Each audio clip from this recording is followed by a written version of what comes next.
Welcome to God's house this afternoon. Our opening song will be 71.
Father in heaven, merciful and gracious Lord, we thank you so much for your love, your mercy, your goodness. We thank you for all the blessings that you have bestowed upon us. Lord, we are so happy and so privileged and so blessed to come before your throne of grace. We thank you so much for the Lord Jesus and his sacrifice, his blood that gives us power to overcome any sin and every sin. And Lord, we pray this afternoon, we pray this evening that you will help each one of us to be willing, to be made willing of any change that you want to do in our lives. Father in heaven, we thank you, Lord, for being willing to work in us, to will and to do of your good pleasure. Please bless each one of us and our families that are represented here this evening. Bless us, Lord, and help us to be transformed, to be changed, to be ready for thy soon coming kingdom, to represent Jesus while walking on this earth. Bless Dr. Nedley in a special, mighty way this afternoon. Thank you, Lord, for being willing to speak to us again. In the precious name of Jesus and through his sacrifice we pray. Amen.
rest will be in English, sorry.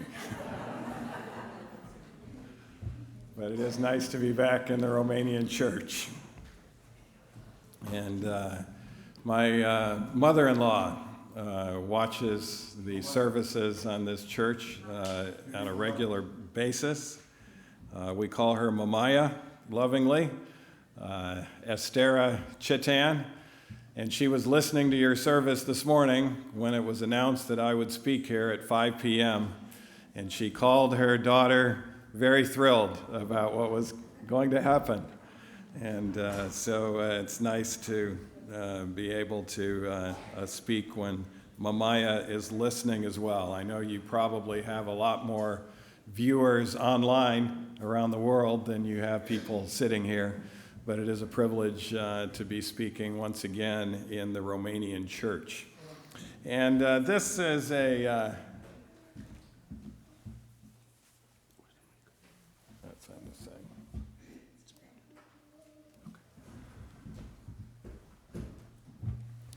Sorry, I don't think Mamaya heard that, because only you could hear that, and not them. But anyways, I won't repeat it. We'll tell her what we said if she asks about it. But the area of emotional intelligence is one that affects all of us. And if we could, the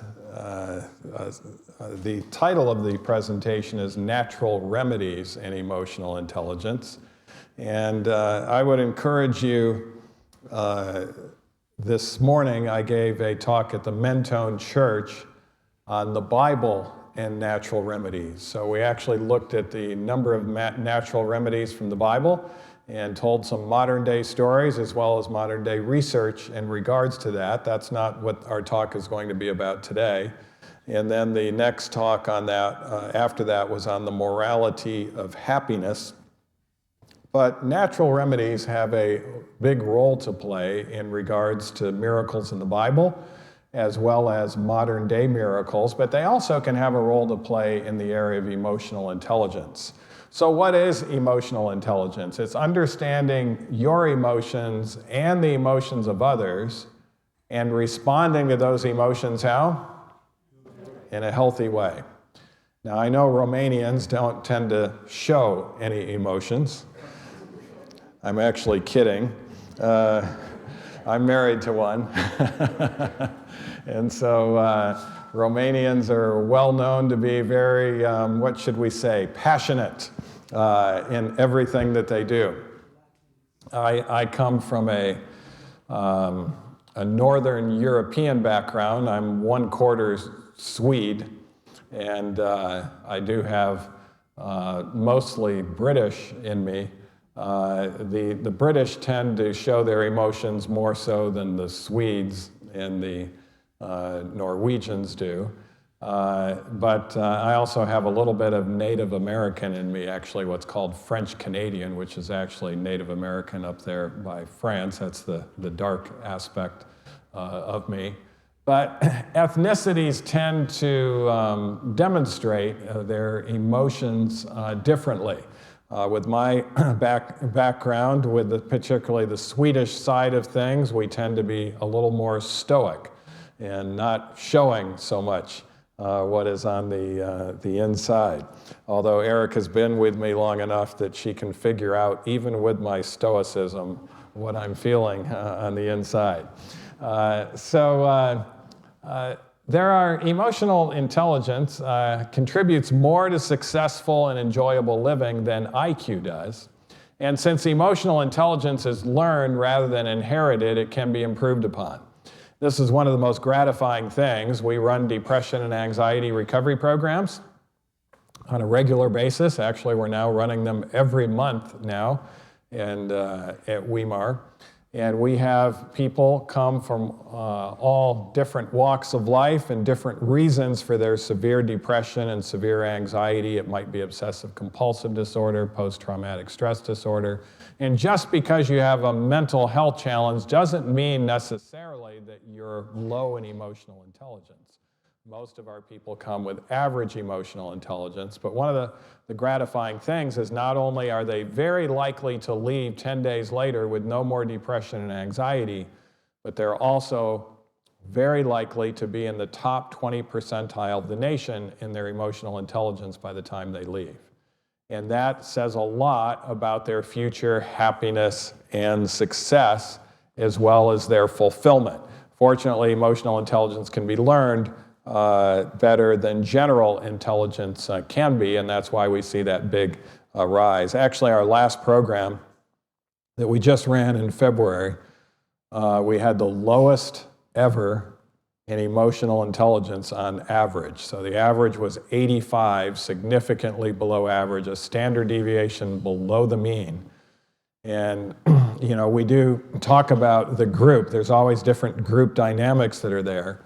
And many of them came in what we call very emotionally challenged. You know, if your IQ is 75 or below, you're thought of as mentally retarded. So we had a lot of emotionally retarded people that were there, meaning that they were, you'll see what emotional intelligence is composed of, but they didn't have those attributes. And as a result, we're not being very successful at all. But the good news is their emotional intelligence went from 85 to an average of 121.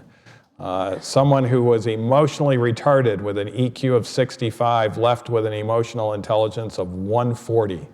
And what a tremendous positive future life she is going to have as she maintains that emotional intelligence. So there are 5 aspects. Well, I guess I won't get into those 5 aspects. The 5 aspects of emotional intelligence have to do with knowing your emotions, managing your emotions. People with low emotional intelligence are managed by their emotions. People with high emotional intelligence still have powerful emotions, but they're managing those emotions. Recognizing emotions in others is the 3rd aspect. Managing relationships with others is the 4th aspect. And so it has a lot to do with healthy relationships and then motivating ourselves to achieve our goals. If you have someone with high IQ that's not achieving, it's because they're low emotional intelligence. High IQ does not mean high EQ. Often they don't go together. I could give you some prominent examples in the political world, but I won't do that today. But the N is, of course, there's 8 different natural remedies that Ellen White talked about, and Weimar has trademarked this. The N is nutrition, the E is exercise, the W is water, the S is sunlight, the T is temperance, the A stands for air, fresh air, R is rest, and the final T is trust in God. Now, it was interesting, a few years ago, there was a man that America had not heard of very much. His name was Ben Carson, and he was running for president of the United States. And in the first polls, he was leading the pack of the Republicans, coming in first place. And so people started asking, who is Ben Carson? And what is his religion? And his religion was identified as Seventh-day Adventists. And so they started asking, since a lot of people hadn't heard of Seventh-day Adventists, who are Seventh-day Adventists? And so the General Conference put out a little statement. Seventh-day Adventists believe in health. They said more than this, but this was a snippet. Believe in health as encompassed by the principles of New Start. Well, New Start is trademarked by Weimar, not by the General Conference. And so, of course, I sit on the General Conference Executive Committee, and so I just mentioned that you used our trademark there in doing that. But New Start is kind of known around the world. Actually, you're not allowed to put something up publicly that using that New Start acronym unless you get Weimar's permission, because we do have an international trademark. And we'll give you permission if you're proving that you're actually doing the New Start principles correctly, and that sort of thing. So it's not like we try to make money off of it, but we just want to make sure that that brand has integrity when it comes to health principles and is not being used incorrectly. So emotional health, people who are emotionally healthy, notice, are in control of their thoughts, feelings, and behavior. In other words, they have comprehensive self-control because they're managing their emotions. They're able to cope with life's challenges. They can have significant challenges, but they have the coping resources. And they can keep their problems in perspective, and they can bounce back from setbacks.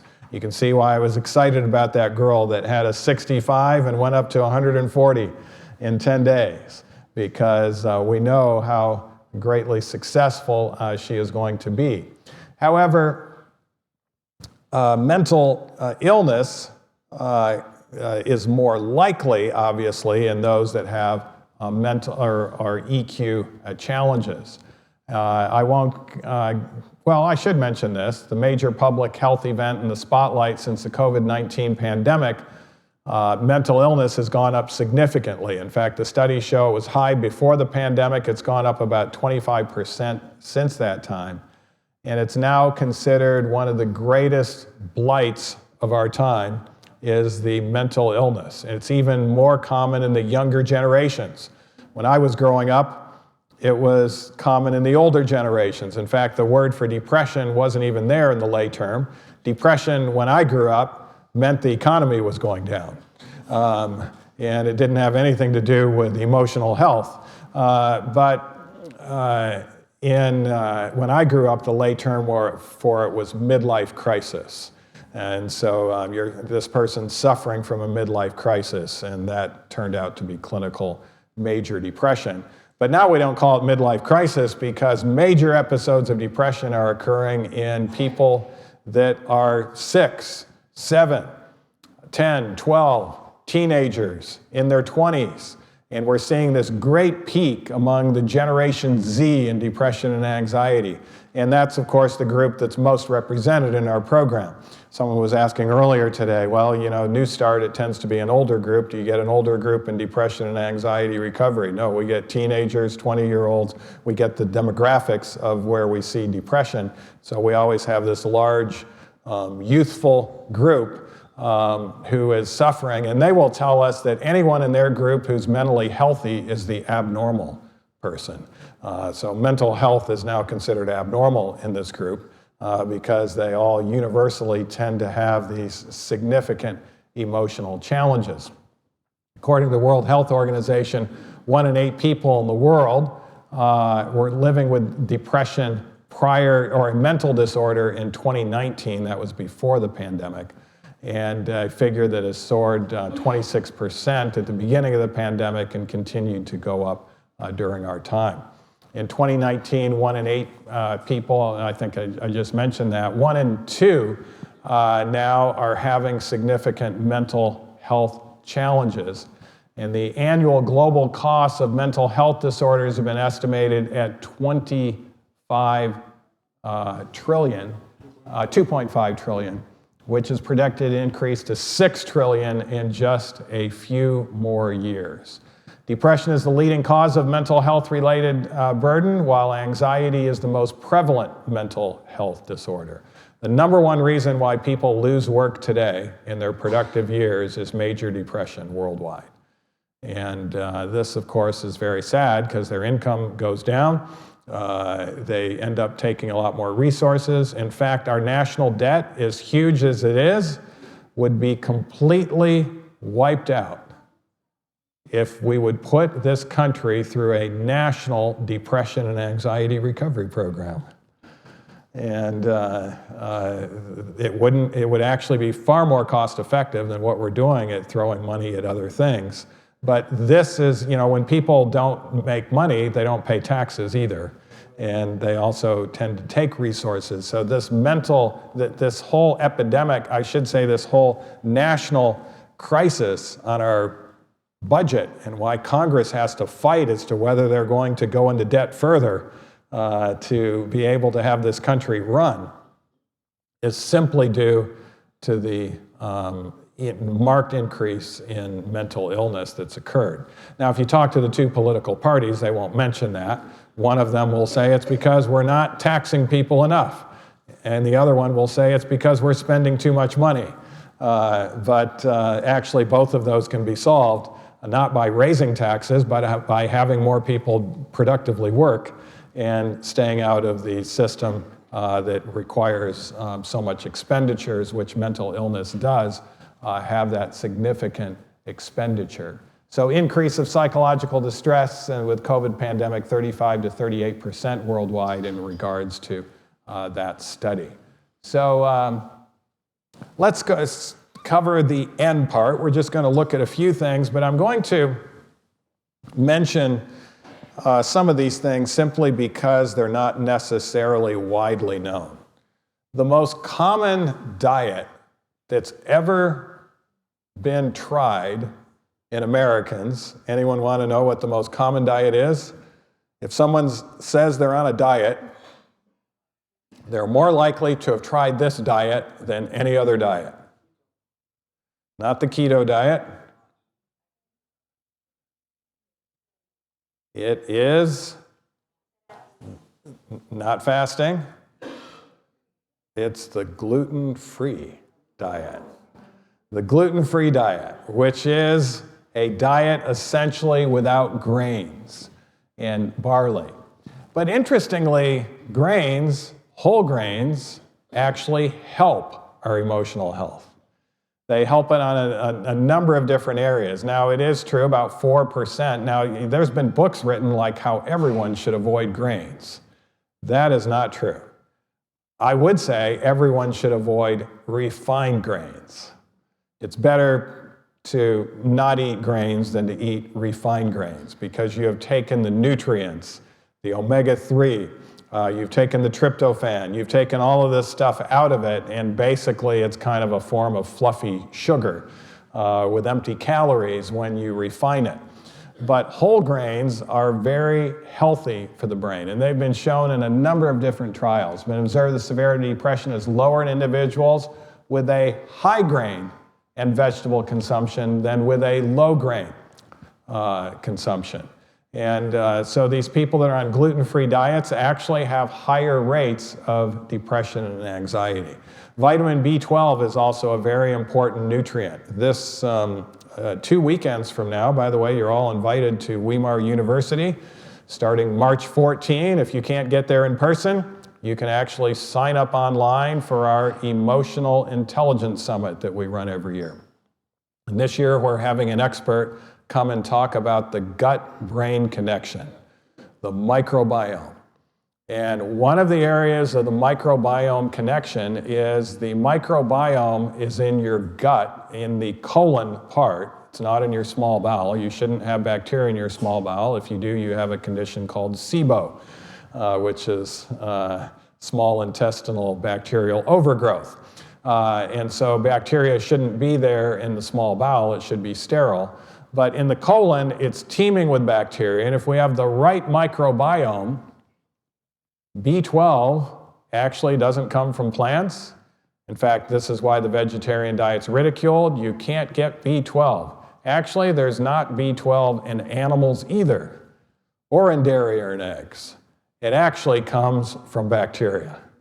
Bacteria is the producer of B12. Now, one of the reasons why animal foods seem to have more B12 is because they're more contaminated with bacteria. And if they're allowed to sit there a while, they can actually get some B12.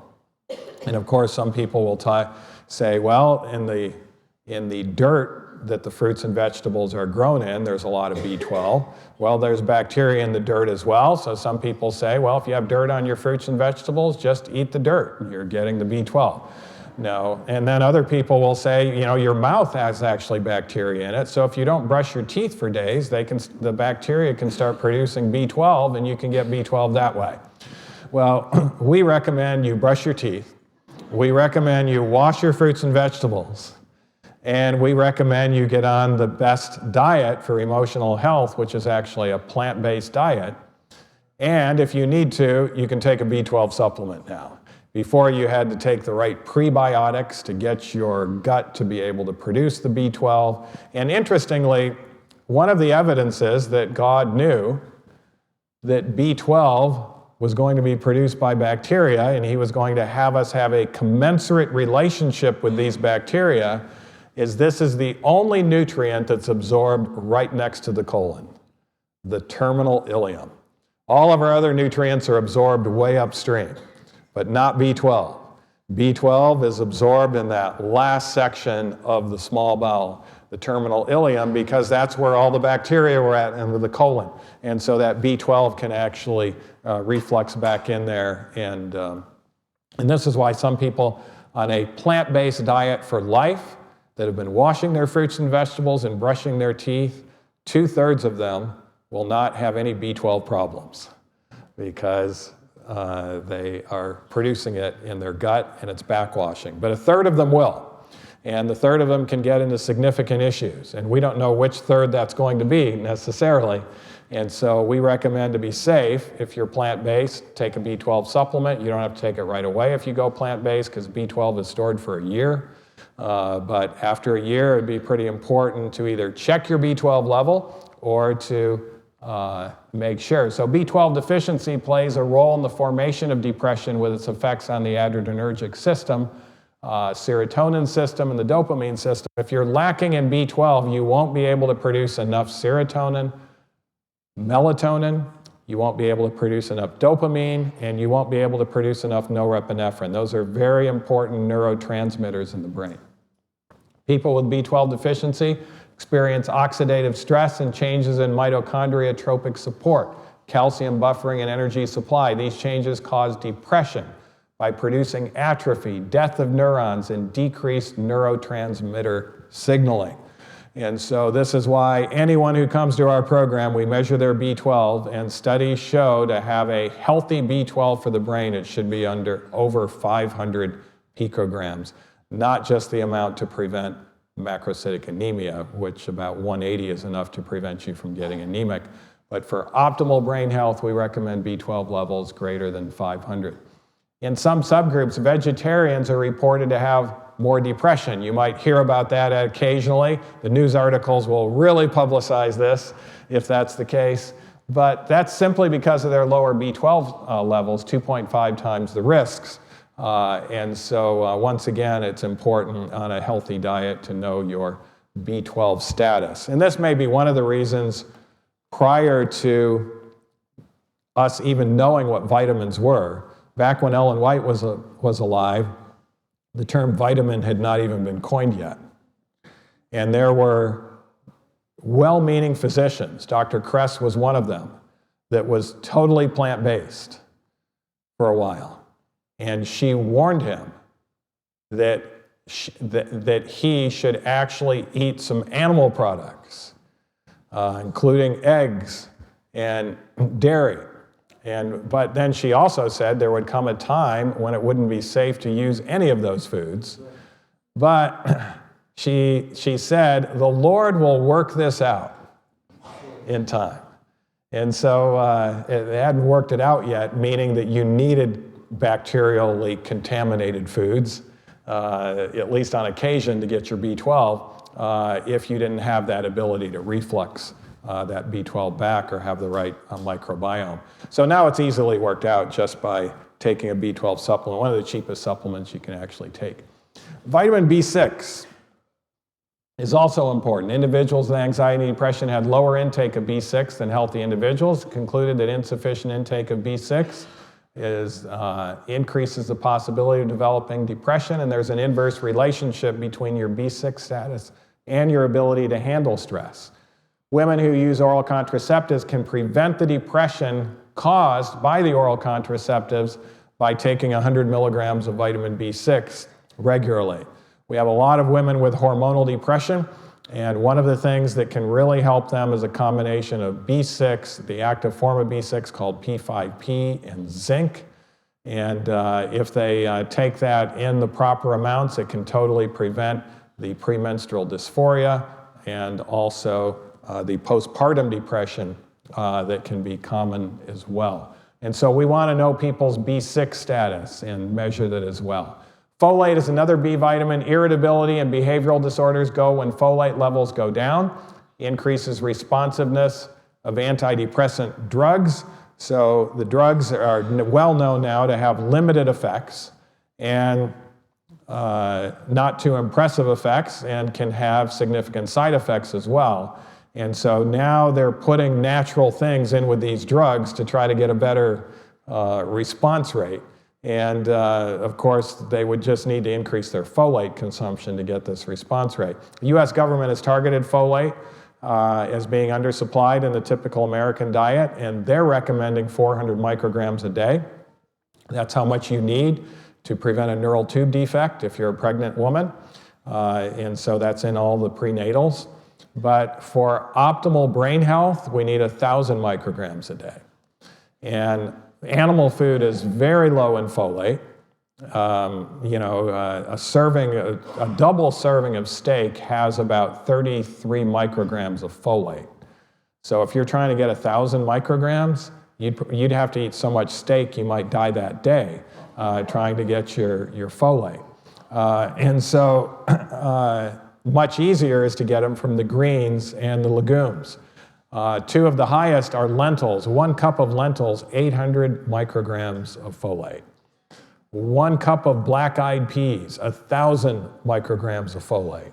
And so the legumes tend to be high, and of course your greens can increase folate.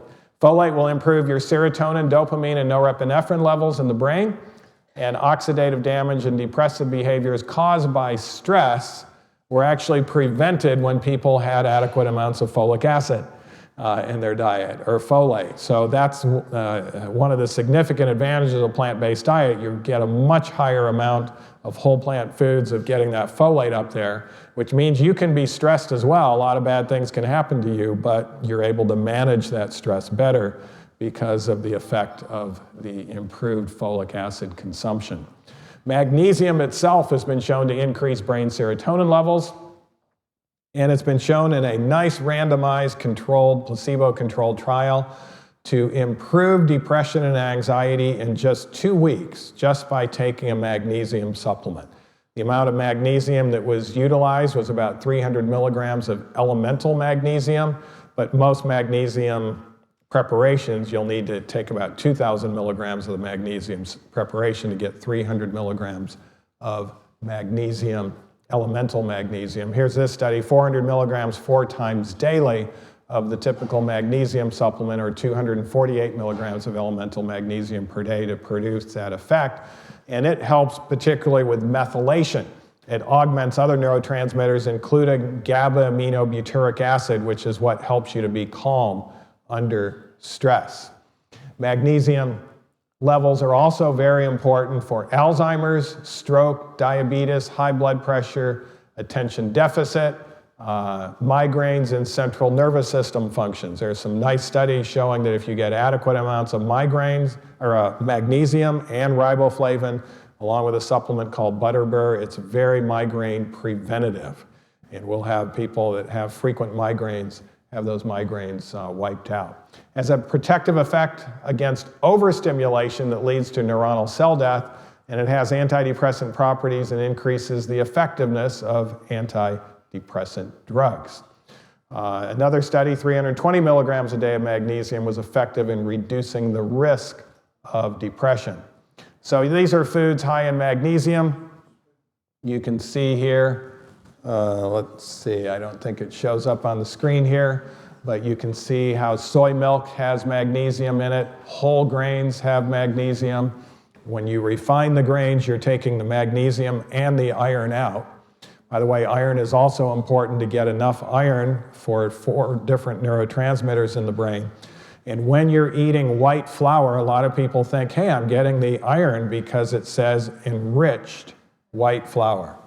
Now, the US federal government actually mandates that when you take the wheat germ out, you have to put some iron back in, because iron deficiency is so common, particularly among women who are menstruating every month. But what they don't tell you is they only have 20% of the iron that they put back in. I don't know about you, but if someone took $100 away from me and then gave me $20 back, I would not say that I had been enriched, but that actually is what it says, enriched white flour. But once again, eat the whole grains because you'll also get the magnesium. Notice okra, Brazil nuts, black beans, Swiss chard, spinach. Those are great foods that are high in it. And actually, I could have mentioned some more foods The grains come out pretty high in magnesium as well. Quinoa has a lot of magnesium in it. And oats also are a great source of magnesium. Selenium plays an important role in antioxidant mechanisms in the brain and nervous system by taking a role in the proper functioning of selenoproteins, and also has an important role in thyroid metabolism. Your selenium intake is inversely associated with the risk of depression, and depression symptoms decrease in individuals given additional selenium supplementation. And so selenium is one of those potent antioxidant vitamins. And then a lot of emphasis has been done on zinc lately. It's as effective as an antidepressant alone or in addition to antidepressant medicines. Zinc will actually improve your ability to pick up serotonin by building up receptors on that receiving neuron, both HT1 and HT2 receptors. And it improves the ADHD symptoms as well. The brain is known to have the highest level of zinc compared to other organs.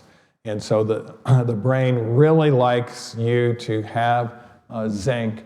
It's effective in neural transmission associated with depression in several different systems. Antidepressant properties are modulated by the receptors as well as it increasing BDNF. BDNF is brain-derived neurotrophic factor, which is a brain fertilizer. It's been found that daily supplementation of 30 milligrams of zinc for 70 days in the elderly leads to a significant increase in serum zinc levels, and that increase in those levels was found to be associated with a decrease in their depression and anxiety scores. That's not a lot of zinc, but it did a significant benefit. An inverse relationship was found between dietary zinc intake and the risk of developing depression also, and not just the elderly, but in female university students recently. So the foods high in zinc, you can see your seeds are good sources. Pecans, sesame seeds, cashews, pine nuts, wild rice is also a great source, and one of the highest sources is pumpkin seeds. Hemp seeds will also have about 3 milligrams and will tie with your pumpkin seeds. Now, we do have a lot of issues with mental health just because of dehydration. We'll measure people's hydration status when they come to us. The majority are dehydrated, even though they're drinking liquids. And the other liquids actually don't help much with hydration. Whether it's milk, whether it's juice, whether it's coffee. In fact, caffeine is a little bit of a diuretic, so you'll get rid of more fluid than what you're getting in your coffee. You're going to likely end up with some dehydration, and our brain works far better when it is well hydrated. However, a lot of people think, well, I need to get hydration by drinking with my meals. But this was an interesting study that was shown. Frequency of main meal consumption, regular meal consumption, and rate of food chewing were inversely associated with depression scores. We found a significant association between intra-meal fluid intake and depression. That means if you're going to be hydrating yourself with your meals, you'll actually have a higher risk of developing depression. So it's actually best to hydrate yourself in between meals. And also, it's been shown to help with obesity. If you drink 2 glasses of water 30 minutes before you eat, you will eat less calories, and you'll stay hydrated. And so in our depression and anxiety recovery program, we usually don't serve drinks with the meals, but we encourage them to drink about half of their body weight in pounds in ounces, and that can make a significant difference. This is how the gut microbiome relates. You can see it has a lot to do with a lot of different areas of the brain. Inflammatory cytokines also worsen brain function. Depression and anxiety is often considered an inflammatory disease of the brain. We look at all of those inflammatory markers when people come to us. And one of the things that increases inflammation is arachidonic acid. It's like pouring fuel on the fire of inflammation. And arachidonic acid is a pro-inflammatory fat that's found only in meat, fish, and eggs. It's not present in dairy or plant foods.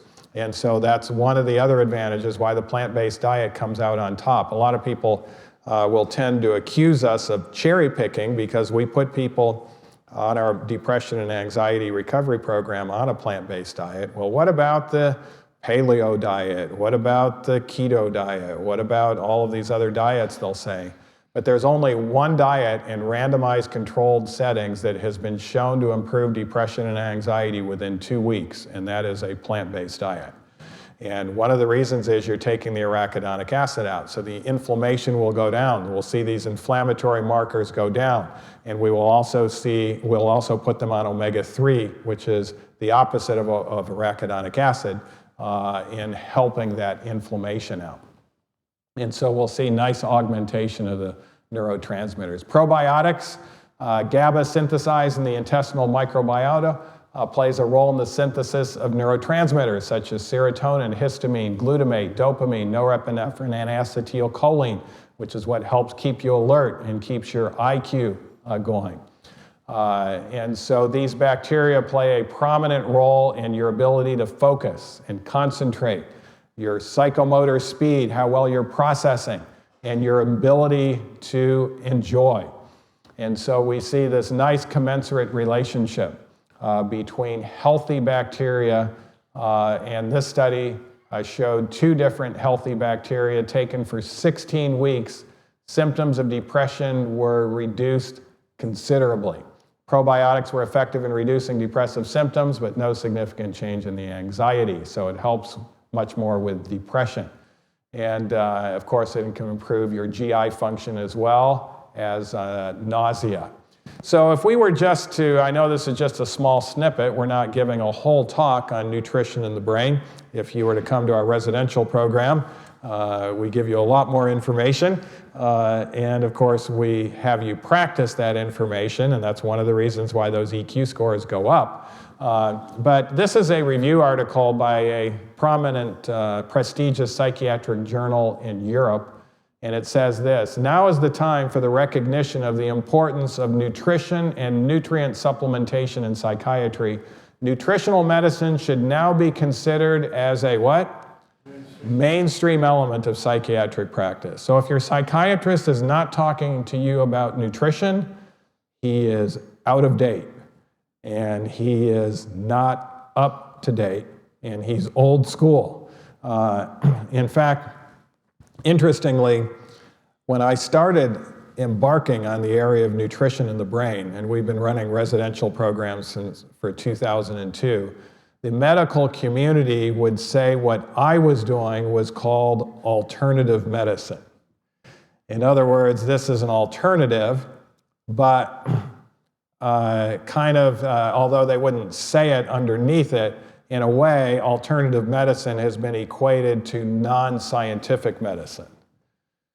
But now the evidence of nutrition and nutrient supplementation, psychiatry is so strong that nutritional medicine is actually the scientific medicine, and traditional medicine should be considered the alternative medicine because the results are not as good when we look at just the pharmaceutical side of things.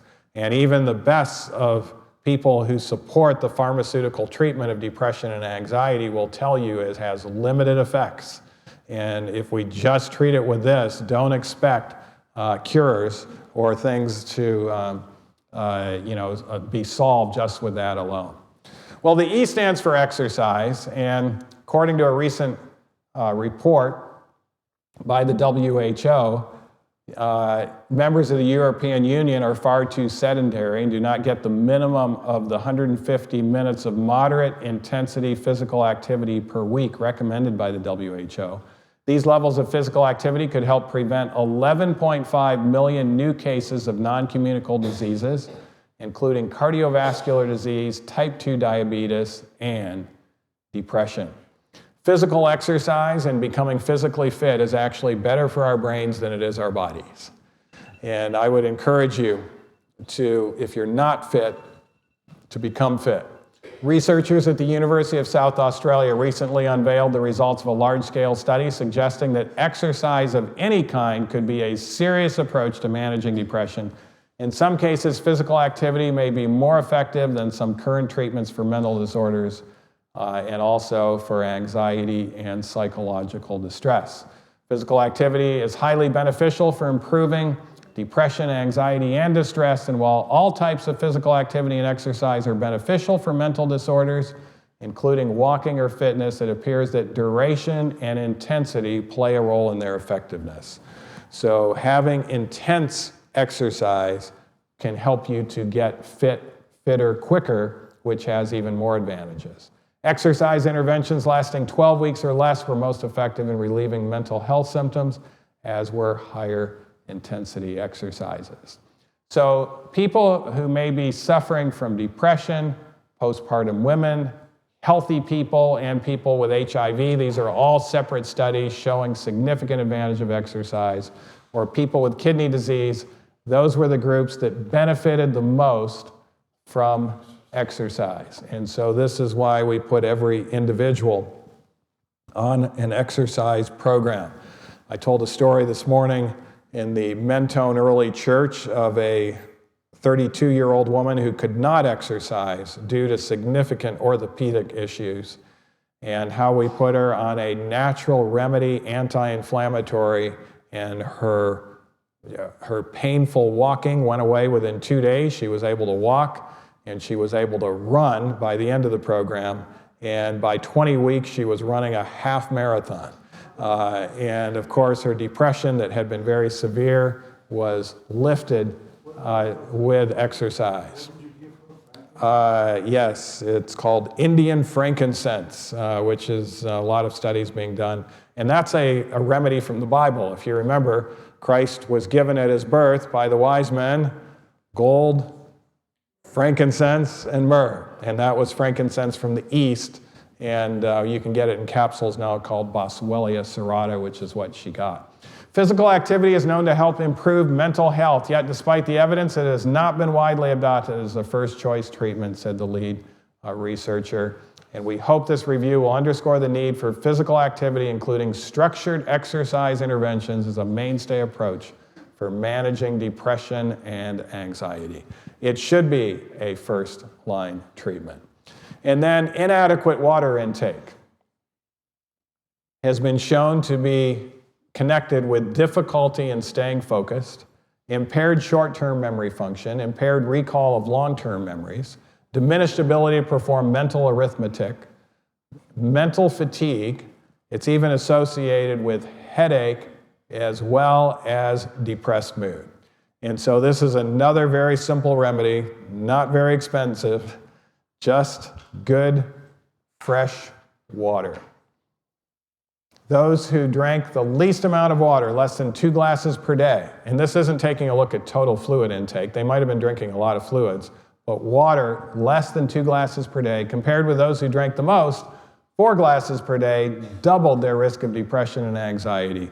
And that's a significant increase just by not drinking enough water. They controlled for confounding variables, and they found that not drinking enough water was associated with a 73% increased risk of depression in men and a 54% increased risk of depression in women. And children showed improvement in their memory, focus, and cognitive ability after drinking just 1 more glass of water. Moderate dehydration occurs commonly in teens, particularly with their energy drinks. And given the limited availability, the brain metabolic resources, these findings suggest that prolonged states of reduced water intake adversely affect executive functions. That's talking about the frontal lobes of their brain, such as planning and visual spatial processing. Another way of using water is through stimulating contrast baths. And this has become a lot more popular since we started to do this in our depression and anxiety recovery program. We put them in nice hot water in a hot tub, and then after they get nice and warm, we put them in a cold tub. Now at first, it's not real cold. We put it maybe 60 degrees, 65 degrees, which is warmer than the Pacific Ocean out there right now, and warmer than in the summertime. But the studies show as we get the temperature down, we can start moving that temperature down. We'll have a greater positive effect in improving their circulation and improving their immune system. And so they'll often get into competition as to who can take it the coldest. And how long they can stay in it as well. We don't allow them to stay in it as long as some of them would like to, but we've had people stay in there for 8 minutes in 34-degree water, and boy, will they get an emotional boost after they're through with all of that. But we have to actually educate them on the front end, because many people think on that first treatment that they might die getting into that cold water. And so we teach them a little song, and it's actually part of their cognitive behavioral therapy. And the song teaches them to understand just because you don't like something doesn't mean you can't stand it. And often the things that we don't like can be healthy for us long term, and then we end up liking it. We see it in every program, people that would just hated the treatment at first. At the end of the treatment, at the end of the 10 days, they're trying to pay our therapists under the table for one more treatment of their contrast hydrotherapy. And now you can even buy a commercial grade tank called a cold plunge. And those are made actually right outside of Weimar in Lincoln, California, by people who knew what we were doing up there. And now they've commercialized it, and so you can get your hot shower and then get into your cold plunge for a minute and actually set the temperature. You can crank it all the way down to, I think the cold plunge only goes down to 38 degrees. But a series of short, repeated immersions in water alternating between hot and cold temperatures. By the way, instead of going through TMS or ECT or those sorts of things, come to Weimar and get your hydrotherapy treatment. That doesn't have the side effects of those, and it's actually very effective in helping our mental and emotional health. And now it's being used in sports medicine, athletic training, rehab settings. There's a guy in Stanford that you might have heard of, Dr. Huberman, who's really supporting these cold tank immersions for all sorts of different health benefits.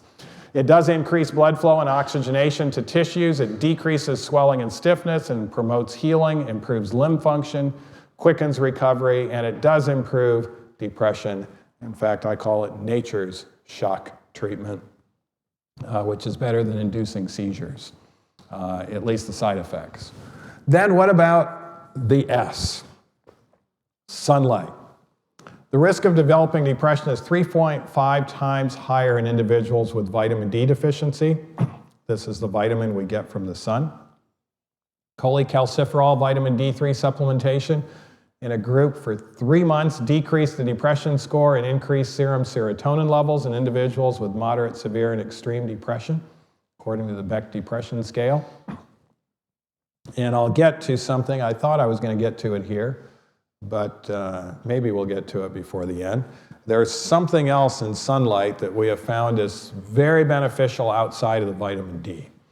And if I don't get to that at the end, remind me, because we now know, we used to realize that when people were getting vitamin D from the sun and they had high vitamin D levels in their bloodstream, they were cancer resistant. In other words, they were much lower rates of cancer, much lower rates of depression, those sorts of things.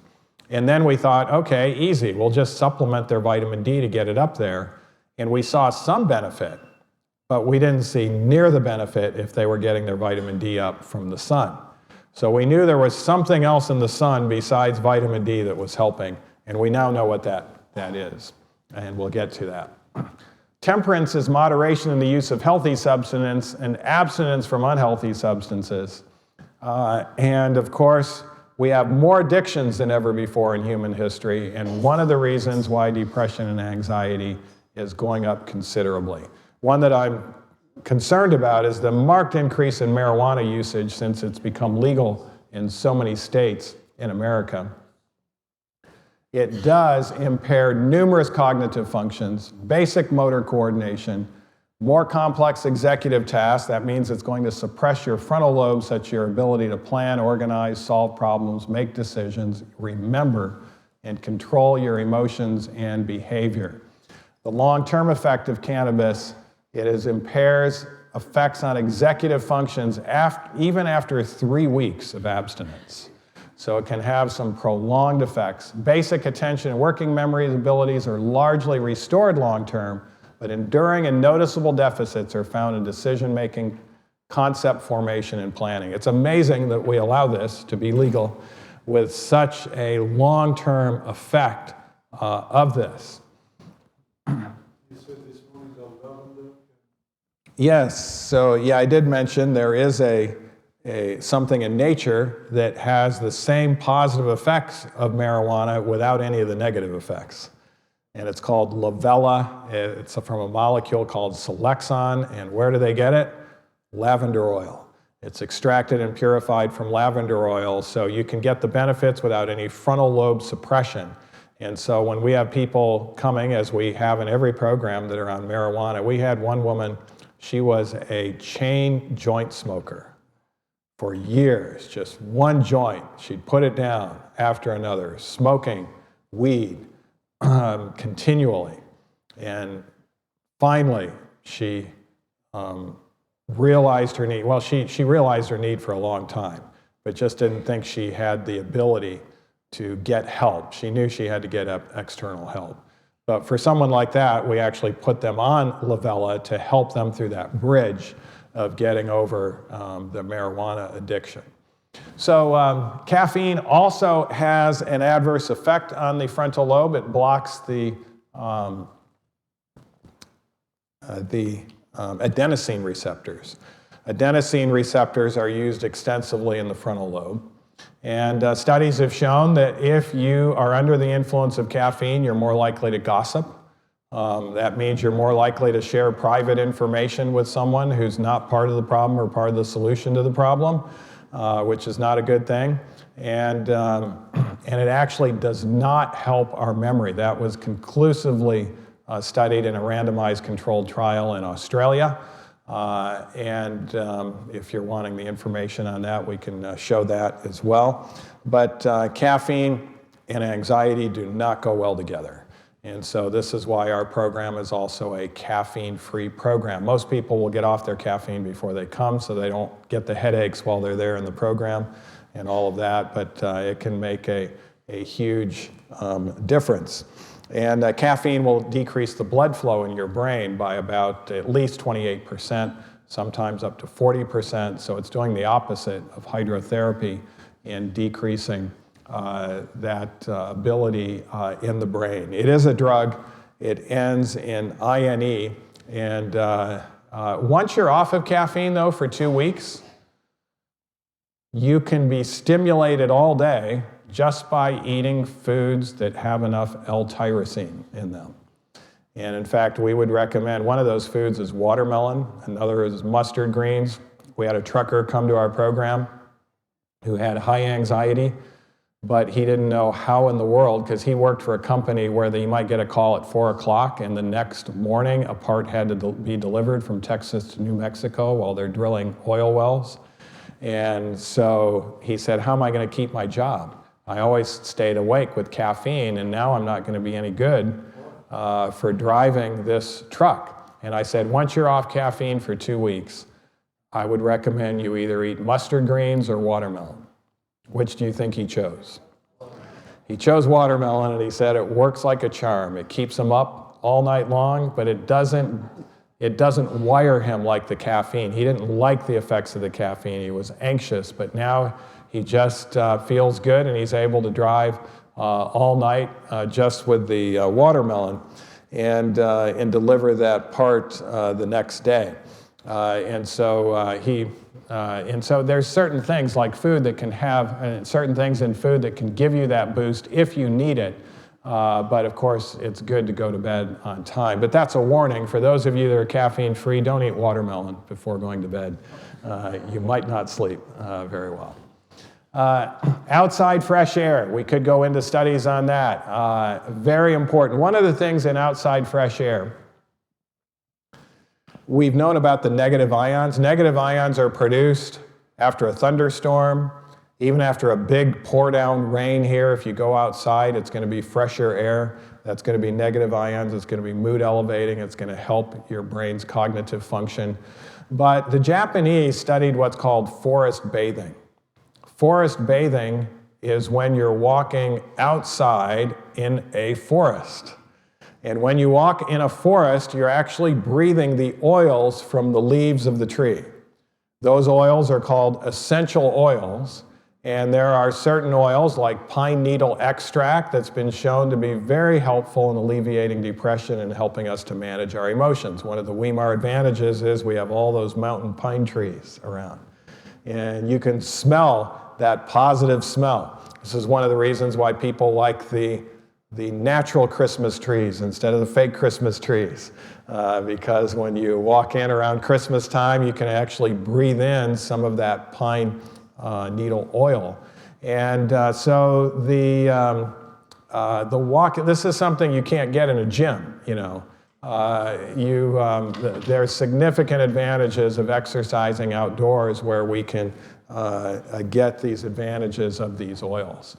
And then adequate rest. Very important to go to bed on time and get up on time.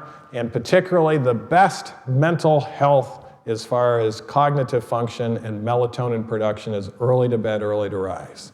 So going to bed at 9 o'clock, you'll double your melatonin output at night versus going to bed at midnight.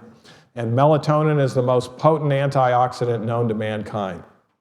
In fact, on all the studies on COVID, one of the things you probably haven't heard, but you can look it up, you'll find it, the biggest impact in a natural remedy, if you got COVID, was melatonin.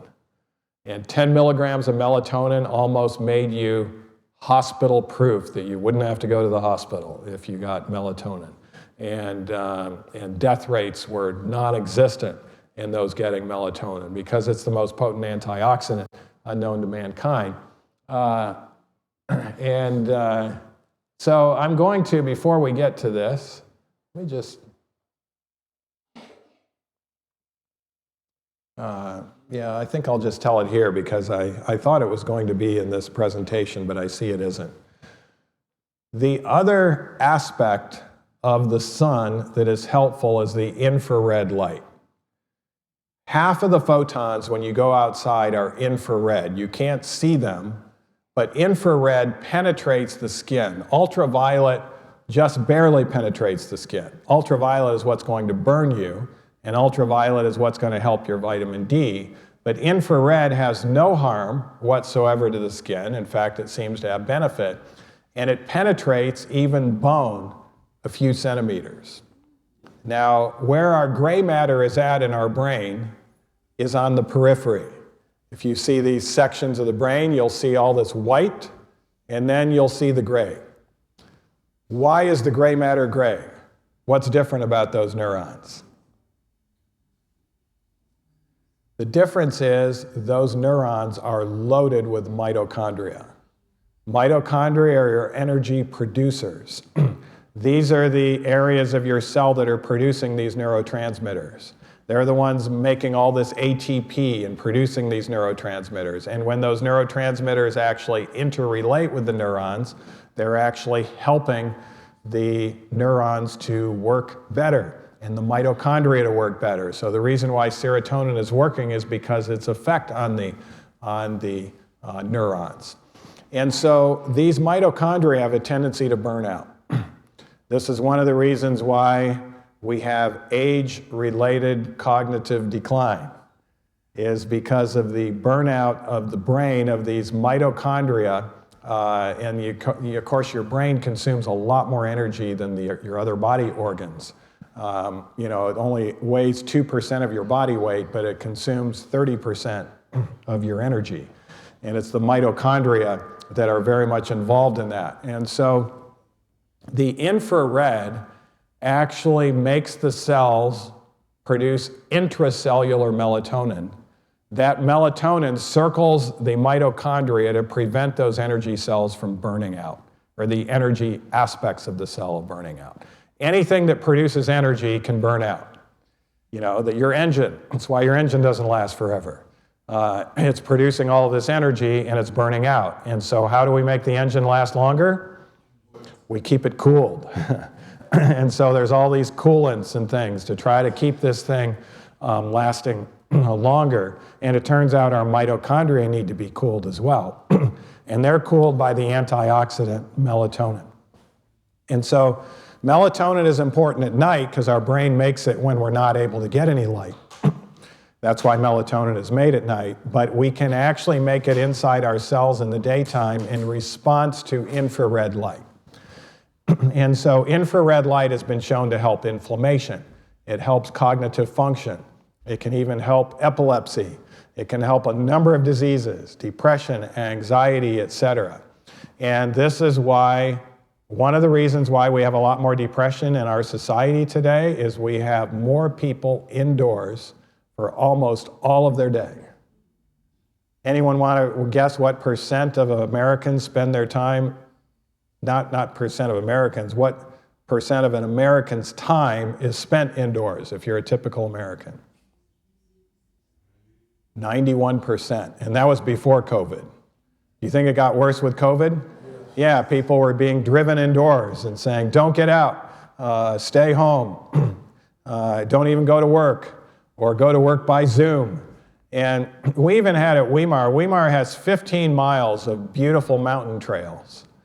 And all of the trails around us, there's national parks close by, Yosemite and Lawson National Park and all of these beautiful national parks, they were all closed down. Closed. COVID. You might get it if you walk into this place. And it was kind of, and then people were afraid to even go on hikes. But Weimar left their campus open, and we let the public walk all those 15 miles of trails. They couldn't walk any of the national parks, but they could come into Weimar.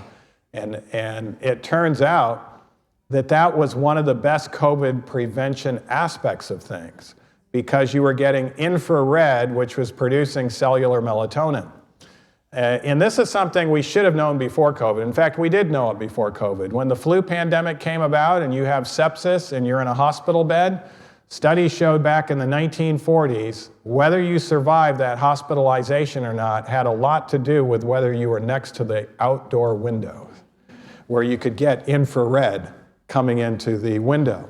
And the person that was not next to the window had a much greater chance of dying from their sepsis.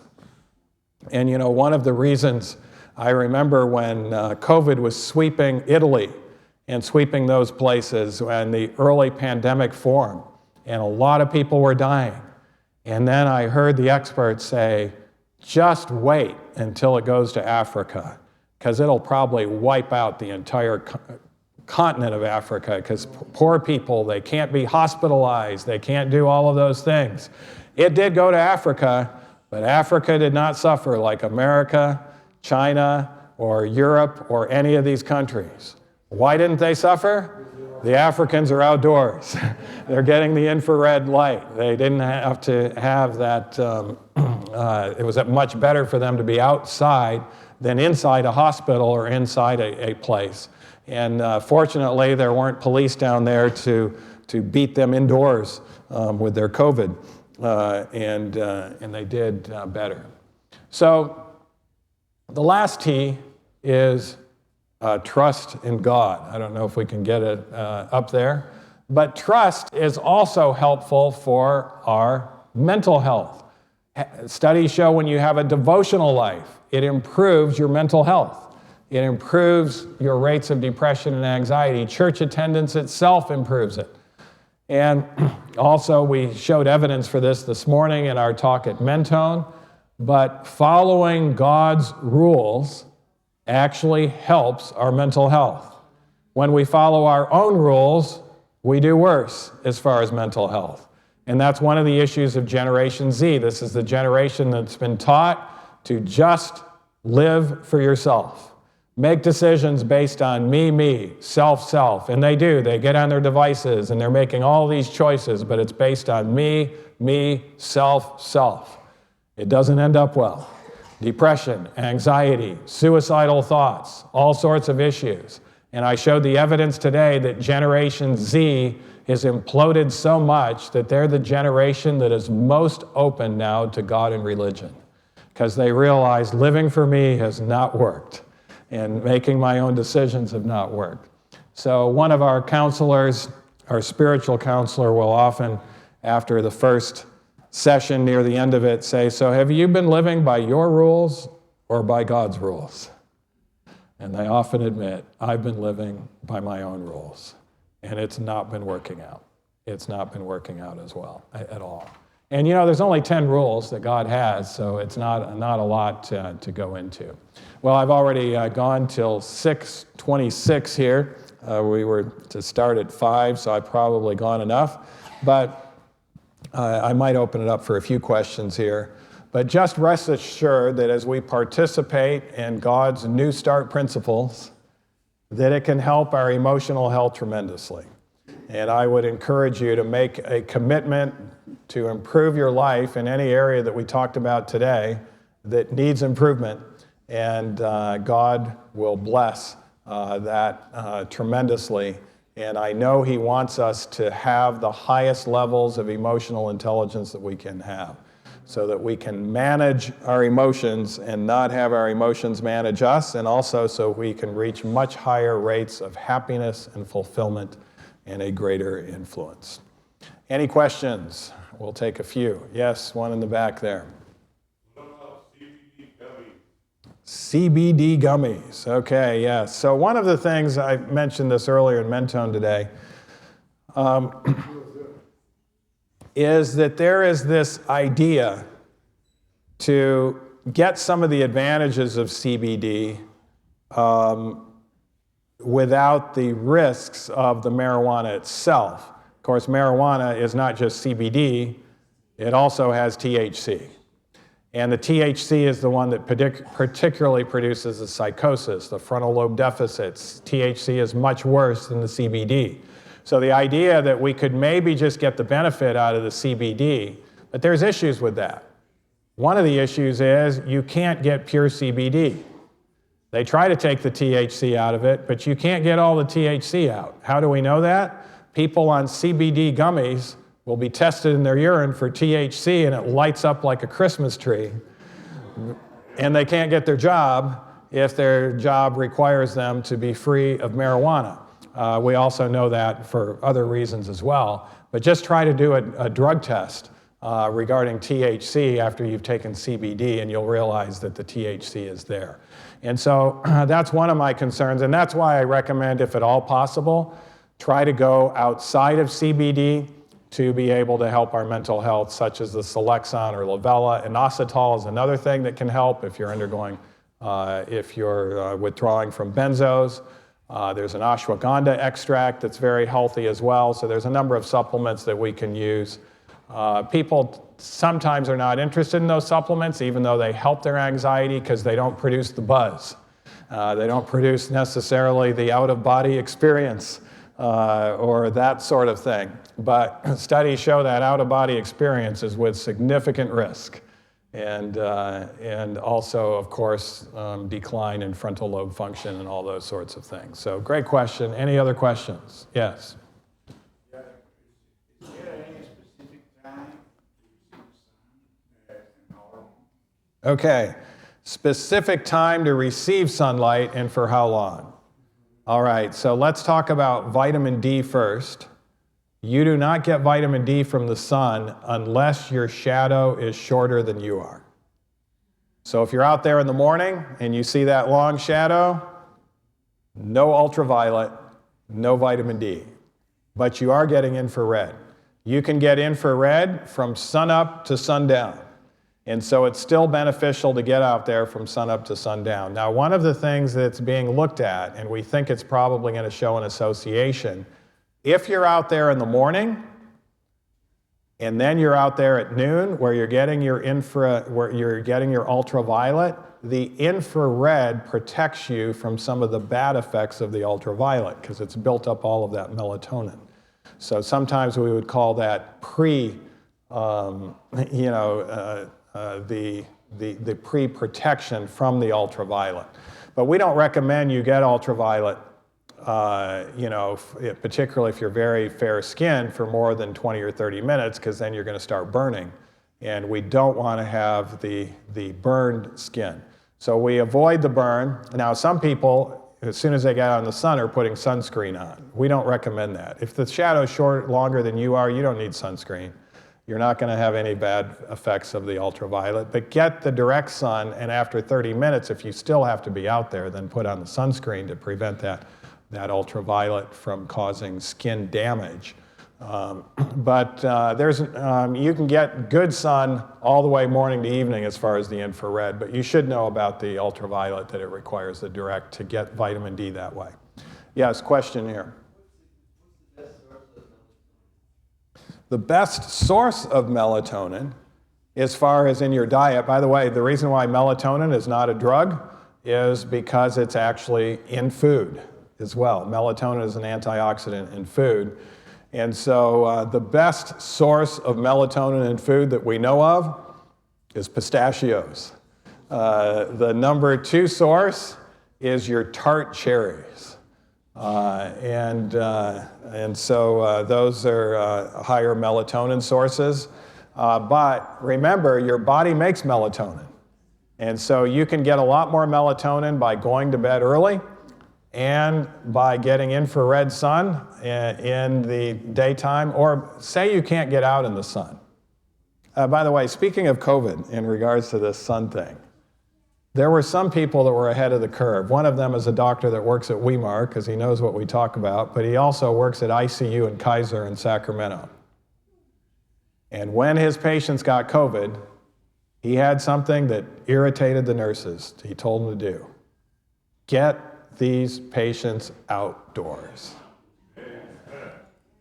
They were in the 3rd floor. The ICU is in the 3rd floor there in Kaiser in Sacramento. And the nurses were not doing it. And they had extension cords. They could do it. There was plug-ins. They could do all of that sort of thing. And so Dr. Mitchell himself started to prepare all this and wheel them outside themselves. And when the nurses realized that, they began to help them and all of that. And it turns out the relatives loved it because they weren't allowed in to see them, but they could stand on the ground floor and they could talk to their relative that was outside. And so they had the social interaction. They had this infrared sunlight coming down on them. And he had the best results of any ICU doctor in treating COVID.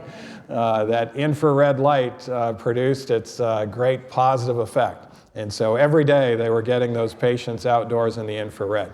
But if you don't have that opportunity, fortunately there are infrared light generators now. In fact, we know the blue light can help set your body clock in the daytime, help you make more serotonin. We actually administer in the wintertime blue light at 5:30 in the morning for people to help set their circadian rhythm. They'll sleep a lot better. And now we're producing a device where you can do a switch where after the blue light, you can then put the infrared on and get that infrared benefit also to your brain and other areas. All right, we should do a question up here. So what level should we be looking at? So it is measured in the bloodstream at 30, I think it's nanograms per deciliter. And you want to have your vitamin D between 30 and 100. That's the normal range considered now.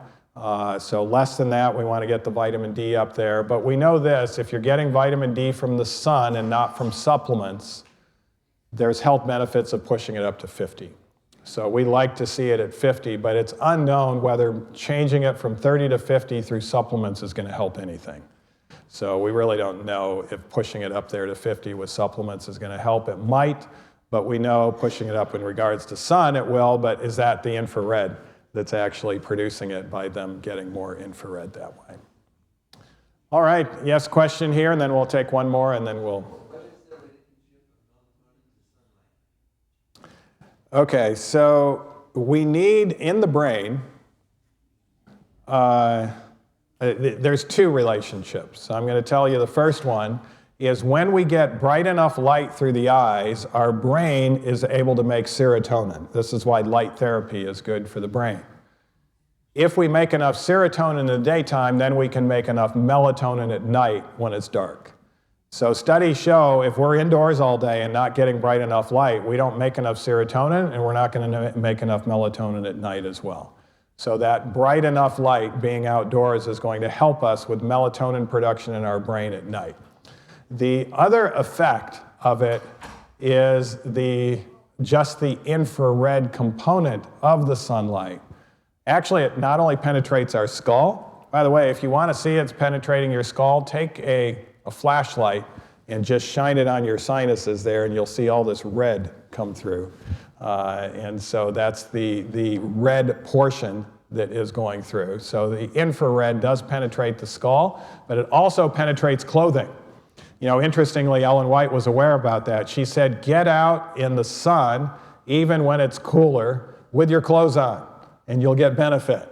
Yeah, when we were just focusing in on vitamin D, we were wondering, well, it doesn't sound like she got that one right, because you need that bare skin with the ultraviolet to get that. But now we know she was way ahead of her time once again, because the infrared penetrates the skin, it penetrates the clothes, and the infrared, the way it relates to the cell, we don't know exactly the mechanism, causes the melatonin production to occur intracellularly. So at nighttime, we can measure the melatonin in the bloodstream because the pineal gland is dumping it out in the bloodstream and trying to circulate it everywhere. But in the daytime, it's only through the interaction of the infrared light that we're able to keep those mitochondrial cells under control. By the way, I didn't tell you about Dr. John Scharfenberg. John Scharfenberg is going to be the honored alumnus of the year at the Loma Linda annual postgraduate convention gala.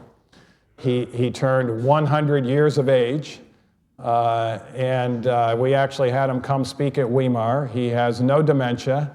He's able to walk on his own power. In fact, he was running up the hill before that, Neil, and I look behind, and here he is, running uphill, 100, no cane, no walker, and mind as sharp as can be.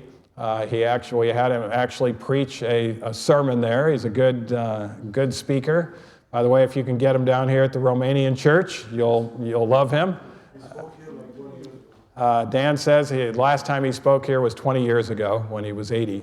But he is due? Oh, okay. Well, keep in touch. Our brother says he's due to come down here soon and speak at the Romanian church. But he talked about all of his relatives lived good lives in their 80s, but they were plant-based. They had a lot of health things. But the difference between him and his relatives is in his 50s, he intentionally spent hours outdoors every day. Not only exercise, he was doing gardening, he was doing all sorts of things outdoors on a regular basis. And he also did something that not all of his relatives did. He fasted every evening. I didn't talk about that, but ketosis at night is also brain protective. And so with that ketosis every evening, and he's very religious about that. I actually went to where he was getting a 100th year celebration, and the person putting on the celebration had it in the evening time, and everyone else ate except Dr. Scharfenberg. He said, I haven't been eating suppers for years, and I'm not going to now on my 100th birthday. It wasn't actually his 100th birthday. His relatives did that, but it was close to that time. And so that ketosis at night and the infrared in the daytime has made a huge difference.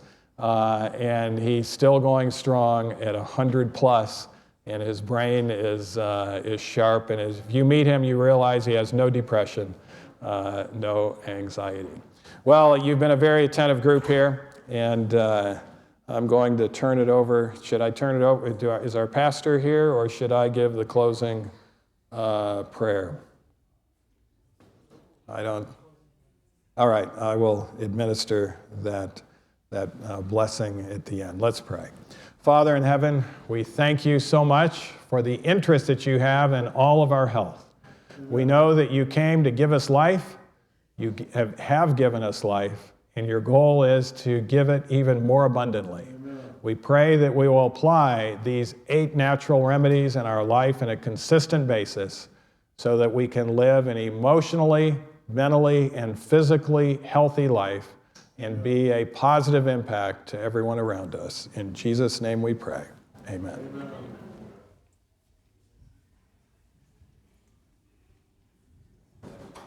Okay. Yeah.